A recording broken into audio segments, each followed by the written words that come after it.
Network 10 ने BJP के national general secretary तरुण चुग से खास बातचीत की। इस दौरान उन्होंने कोलकाता लॉ कॉलेज में हुए गैंगरेप पर सवाल उठाते हुए ममता सरकार को घेरा। साथ ही प्रियंक खड़गे के बयान पर तीखी प्रतिक्रिया दी।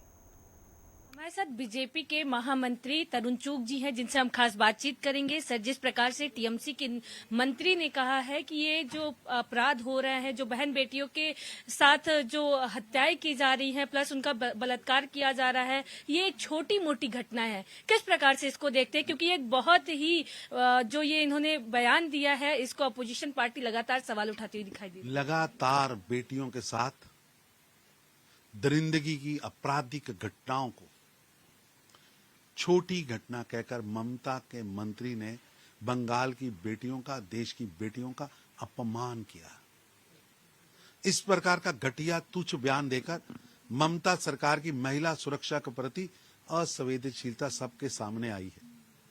अपराधियों पर पहले से ही 4 एफआईआर थी, फिर भी कॉलेज में नौकरी दी गई।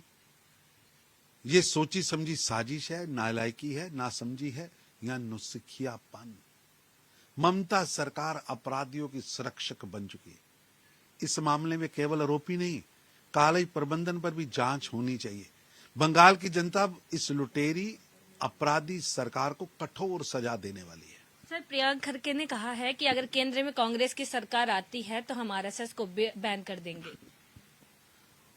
कांग्रेस नेताओं के दिल, दिमाग व डीएनए में तानाशाही कूट कूट कर पड़ी है।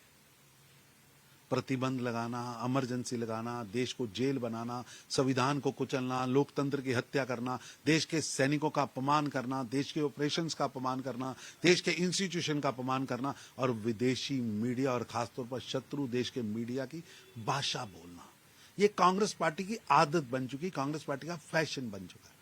आरएसएस जैसे राष्ट्रवादी समाज को जोड़ने वाले संगठन पर प्रतिबंध की बात करना कांग्रेस की राष्ट्र विरोधी, सनातन विरोधी मानसिकता का प्रमाण है।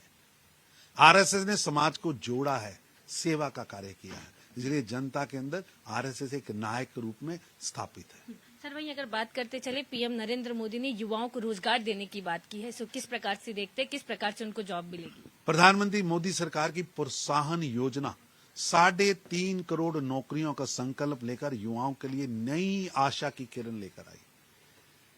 ये केवल आंकड़ों की बात नहीं, बल्कि भारत के आत्मनिर्भर भविष्य की बुनियाद है। प्रधानमंत्री मोदी जी ने नौजवानों के सपनों को नई उड़ान देने का कार्य किया है। ईपीएफओ के माध्यम से युवा कर्मचारियों को सामाजिक सुरक्षा के साथ पहली बार नौकरी करने पर आर्थिक प्रोत्साहन मिलना ऐतिहासिक व स्वागत योग्य कदम है। चलिए सर, हमसे बातचीत करने के लिए बहुत बहुत धन्यवाद। कैमरामैन अजय के साथ मैं पल्लवी श्रीवास्तव, नई दिल्ली।